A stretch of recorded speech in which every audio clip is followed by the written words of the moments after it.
भूतिया railway station की कहानी शुरू होती है एक छोटे से कस्बे धरोहरपुर से, जहां लोग सामान्य जीवन जी रहे थे।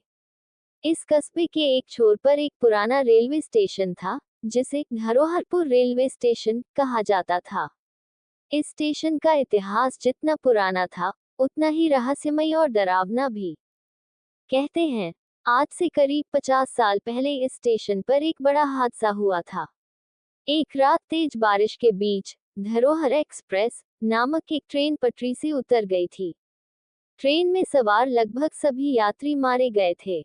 इस हादसे के बाद स्टेशन को बंद कर दिया गया और इसे किसी ने छुआ तक नहीं। लेकिन स्थानीय लोग कहते हैं कि उस दुर्घटना के बाद से ही यहाँ अजीब घटनाएं घटने लगी। रात के समय स्टेशन पर रोशनी चमकने लगी। कभी किसी को ट्रेन की सीटी सुनाई देती, तो कभी किसी को रोने चिल्लाने की आवाजें सुनाई देती। इस डरावने इतिहास के बावजूद 50 साल बाद भारतीय रेलवे ने निर्णय लिया कि इस स्टेशन को फिर से खोला जाएगा और यहां से नई ट्रेन सेवा शुरू की जाएगी। स्टेशन को पुनर्निर्मित किया गया और आसपास के गांवों में इस बारे में घोषणा की गई। लोग इस निर्णय से खुश थे, लेकिन उनमें एक अनजाना डर भी था। वीरेंद्र, जो एक साहसी पत्रकार था, इस स्टेशन के बारे में सुनकर बहुत उत्सुक हुआ। उसने ठान लिया कि वह इस स्टेशन की सच्चाई जानकर रहेगा। वीरेंद्र ने अपने साथियों को साथ लिया और स्टेशन पर जाने का निर्णय किया। वीरेंद्र और उसके साथी रात को स्टेशन पहुंचे। स्टेशन सुनसान और वीरान था।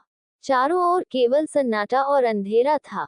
जैसे ही वे अंदर पहुंचे, उन्हें चारों ओर एक अजीब सी ठंडक महसूस हुई। उन्होंने स्टेशन का कोना कोना छान मारा, लेकिन उन्हें कुछ खास नहीं मिला। तभी अचानक उन्हें एक पुराने स्टेशन मास्टर के कमरे से किसी के कदमों की आवाज सुनाई दी। जब वे वहां पहुंचे, तो उन्होंने देखा कि कमरे की खिड़की अपने आप खुली और बंद हो रही थी। वीरेंद्र ने अपने कैमरे से इसका वीडियो रिकॉर्ड करना शुरू किया, लेकिन जैसे ही उसने रिकॉर्डिंग शुरू की, कैमरे ने काम करना बंद कर दिया। रघु, जो वीरेंद्र का एक साथी था, ने मजाक में कहा, यहाँ भूत नहीं है, बस पुरानी हवा की शरारतें हैं। लेकिन तभी एक जोरदार आवाज आई, जैसे कोई दरवाजा बहुत तेजी से बंद हुआ हो। सबने मुड़कर देखा, तो पाया कि स्टेशन के मुख्य द्वार पर एक परछाई खड़ी थी। वीरेंद्र ने हिम्मत जुटाकर उस परछाई की ओर कदम बढ़ाए। जैसे ही वह परछाई के पास पहुंचा, वह गायब हो गई। वीरेंद्र को ऐसा महसूस हुआ जैसे किसी ने उसे पीछे से धक्का दिया हो। वह गिरते गिरते बचा। तभी रघु ने कहा, हमें यहाँ से चले जाना चाहिए, ये जगह सही नहीं लग रही।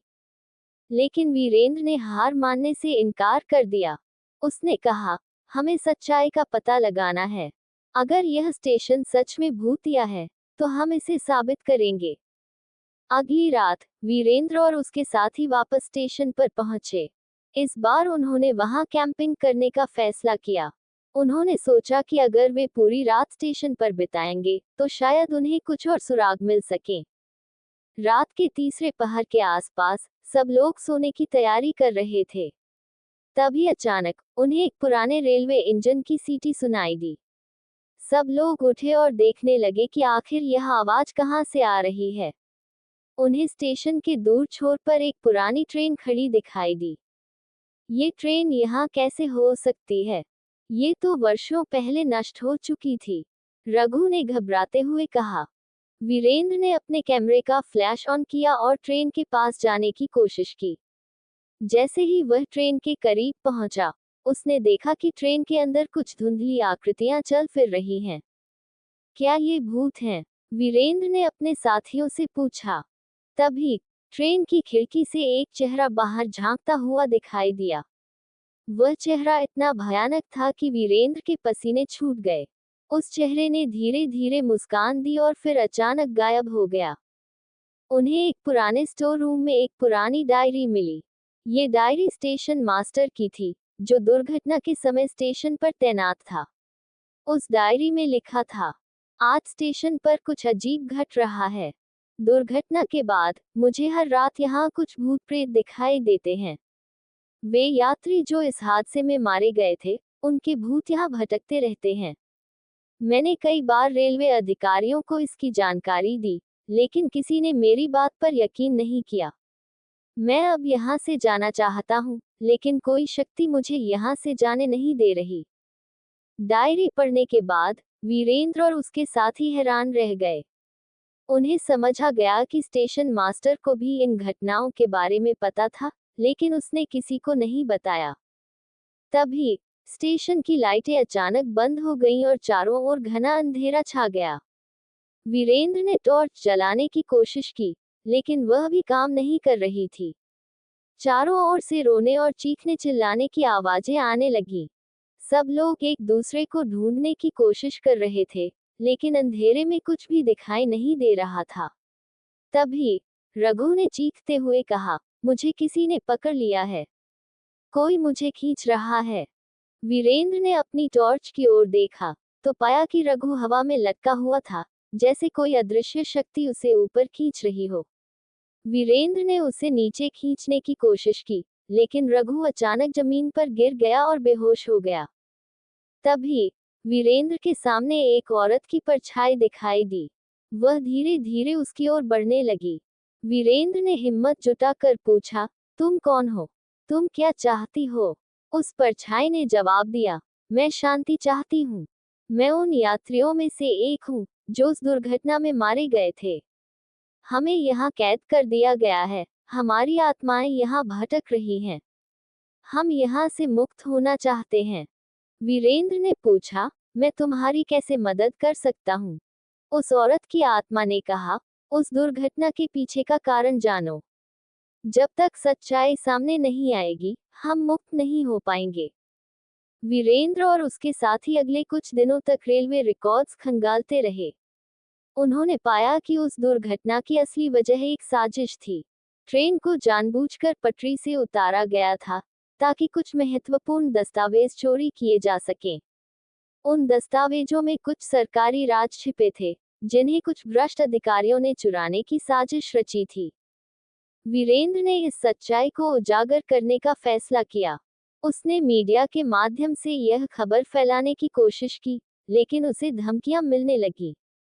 वीरेंद्र ने हार नहीं मानी।